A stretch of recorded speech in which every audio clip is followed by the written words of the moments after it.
Do you want $270,000 a month in revenue as a new founder?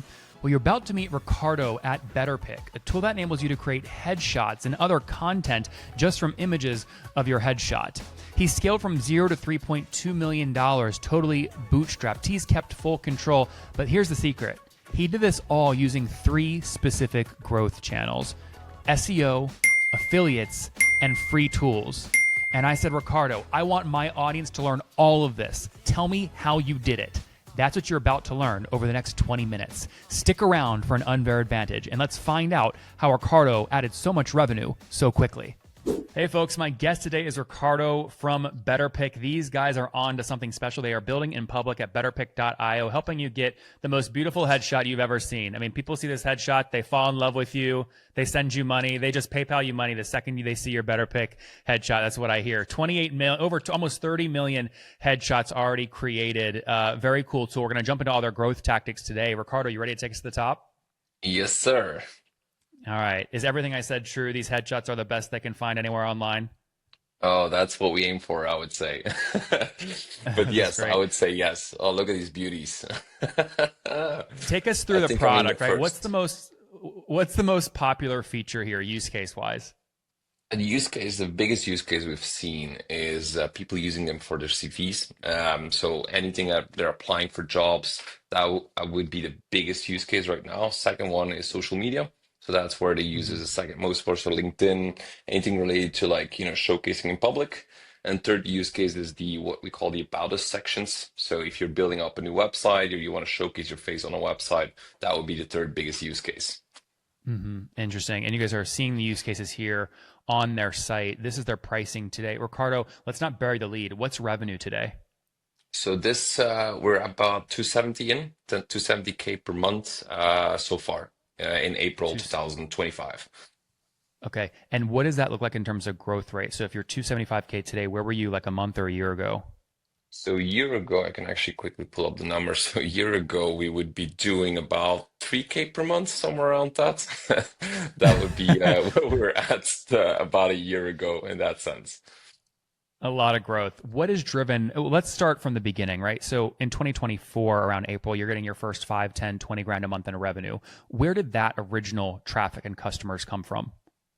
Yeah, I think the first original was we were testing a few channels, but they were too expensive. Google Ads, we've tried, we threw some money. I think from the beginning we did invest a lot in SEO. So from the get-go, so when we started December 2023, we said SEO first, because with the average order value that we have, which is about $44, we needed to be SEO first, because otherwise we would never get to profitability. So that's basically where we find it. Yes. Let's look at that here. So we're seeing the metrics from Ahrefs, right? So basically nothing in 2023. Pretty explosive growth. Domain rating, grew pretty darn quick, up to 57. What are you optimizing for right now? Backlinks, domain rating, site traffic, top pages. Where are you focusing? So I think there's a couple of things. So we're doing a lot of backlinking. We're even buying backlinking. So that one is one of the strategies. We're doing a lot of PR at the moment as well. That's where we're focusing on in this quarter as well. And before it was still a lot of blogging in that sense. I think we hit like 5 to 10 blogs per week. That's basically what we're pushing out right now. Who are you? How are you buying? A lot of people say we've tried to buy backlinks. They're always crappy backlinks. How are you buying backlinks? Did you hire an agency to do it, or are you doing it yourself? Yeah, we got an agent. We got a couple of them. So we have an agency that suggests us some backlinks. We will say yes or no, depending on our research in that sense. We have like 3 agencies supporting us on that side. It's like a pay-as-you-go model. If we don't pay, they don't get paid. So that helps as well. And then, of course, on the free PR things, that's mostly where we do more of the stunts, or we go on podcasts and stuff like that. I love it. Stunts. We'll get into stunts here in a second. Are you comfortable sharing maybe 1 or 2 of those agencies that you think give good backlinks? Yeah, but I would need to dig them up, I would say, because that's the SEO manager that is responsible for that. I'm a big believer of outsourcing where I don't have the knowledge, so I just trust the team. What But is I the can team definitely size share them today? after. So we're at, BetterPick itself is about 13 people, and then the new company, BetterStudio, is around 4. So in total, 17 people. Hold on, I didn't know about the new company. What's the URL? BetterStudio.io. Okay, tell me about this. This is officially your second product? That's the second product basically that we're launching. We're using the same technology we know at BetterPick. We're applying that to the fashion market, which is, more recurring and a much larger market in that sense. How much of, so forgive the sort of direct question here, but a lot of times, like, I'm not a technologist, so when someone tells me we're using fancy technology to do this stuff, I can't tell if they're really deep technologists and there really is a moat there, or if it's like a fancy wrapper on an LM or something else. What are you? Are you a fancy wrapper, or is there like deep proprietary tech? There's the proprietary tech in that sense. And we don't rely on any wrapper. Our base model is still Flux. It's about 30% of our core model in that sense, but the rest is the model that we've created in that sense. Okay, so you've built your own. Is it like a RAG database with a frontier model in front of it, or a chat interface in front of it? What's the actual tech stack look like there? The proprietary data set. Yeah, there's a lot about processing data. So how we get pictures in, how we transform them, how we put them onto models. Like there's different data sets. I would say for BetterPick. In BetterPick, it's mostly about how we rank pictures, how we upload pictures, how we guide you through that. Then it's how we label them, how we rank them, how we use data of people that like pictures and dislike pictures in order to generate new batches. So I think that's more Mm-hmm. of the wrapper I would say that you put on top. But I Mm-hmm. think that's a good picture as well. So that's actually a growth. Yes. Yeah, this is the money slide here. Okay, so again, you're telling us about what you did about a year ago to drive growth. These early months, it looks like it was heavy SEO focused. What else were you doing in the early days, growth wise?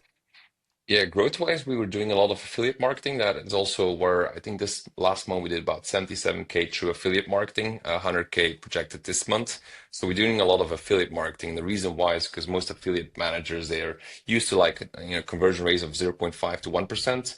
Our program Mm-hmm. actually allows you to go from 9 to 12%. Our best performer is about 12%, but we take an average of 9.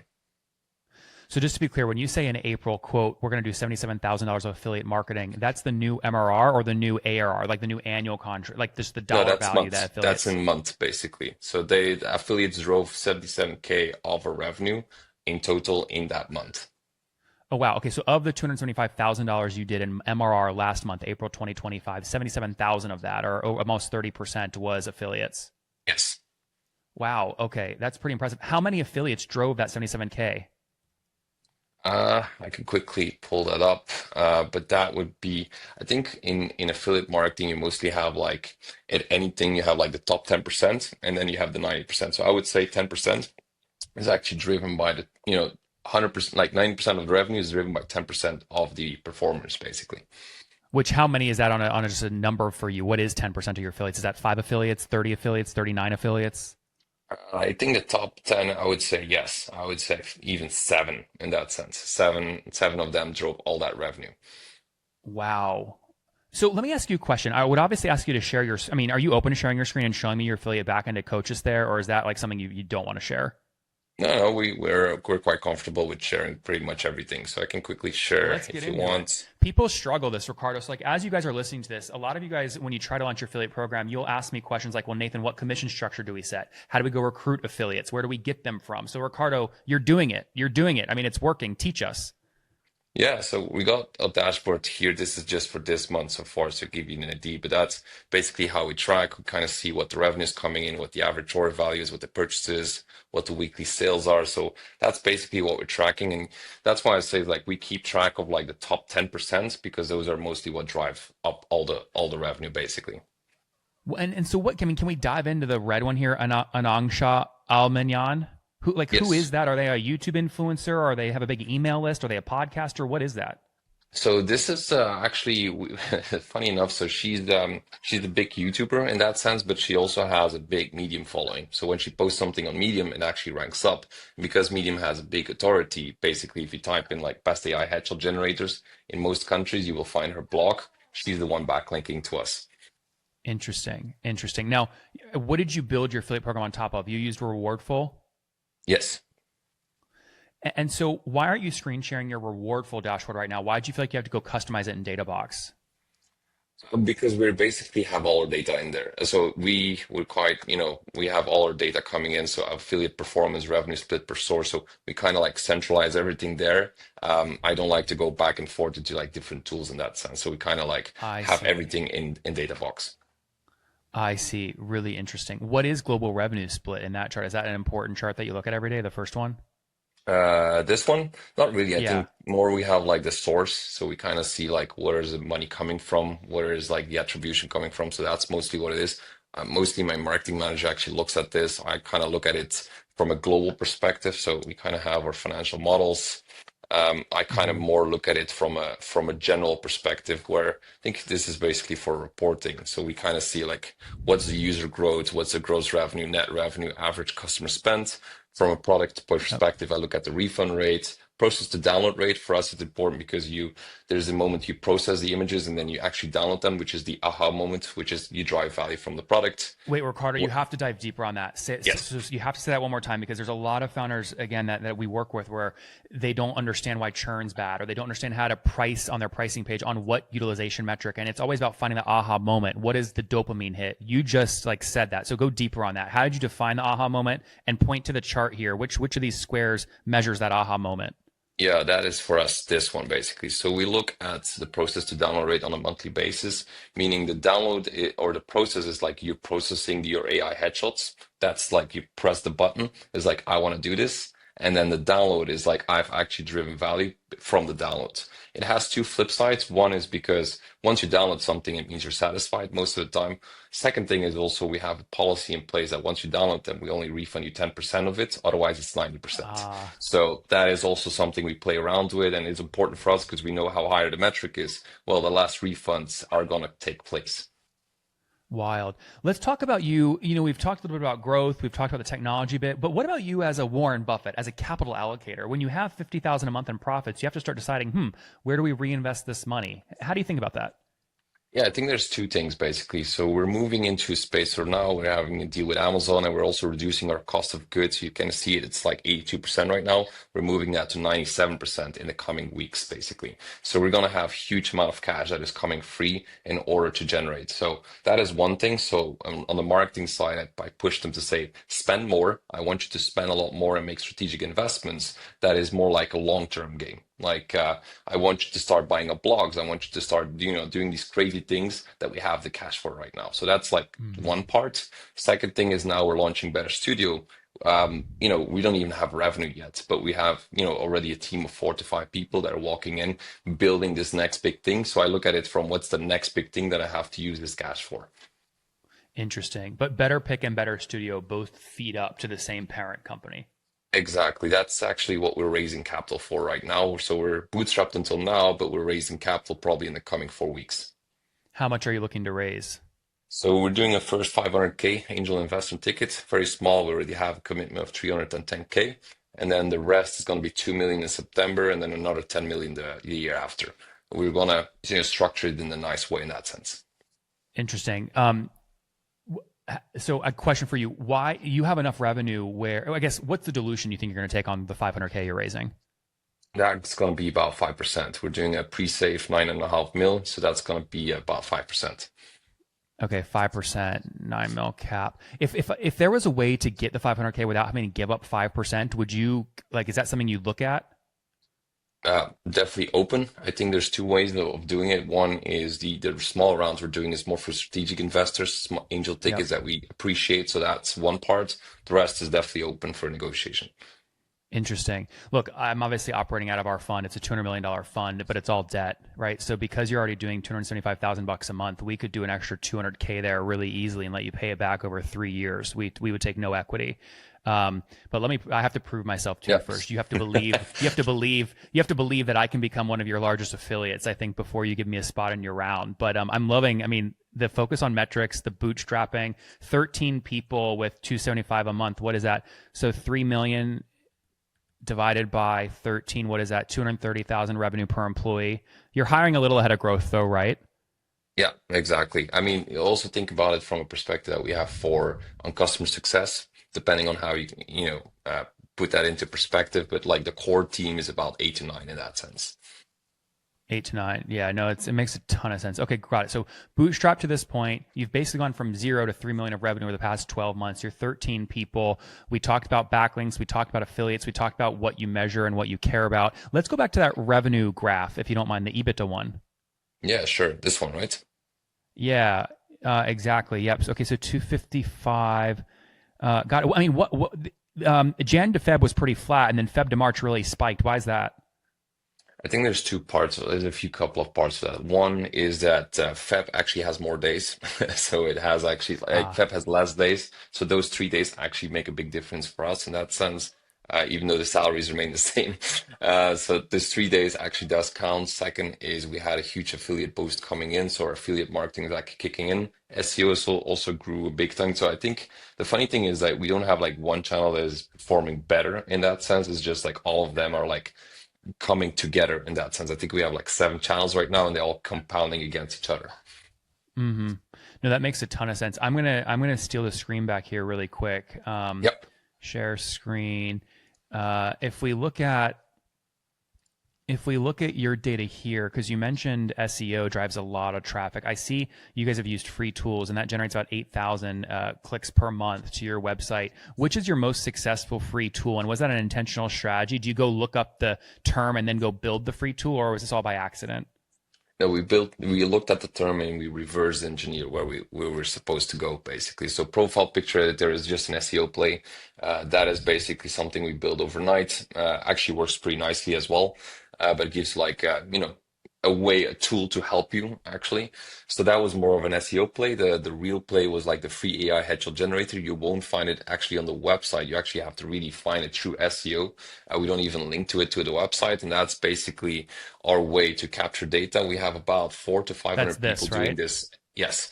We have about 400 to 500 people doing this every single day, basically. So that's the crazy Interesting. part.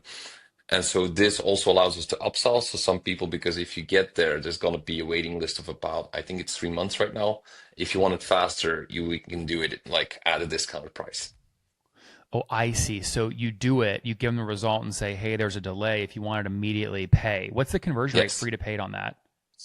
I looked at it 2 days ago. It was not super high, but we did make, I think, last month about 7 extra K because of that.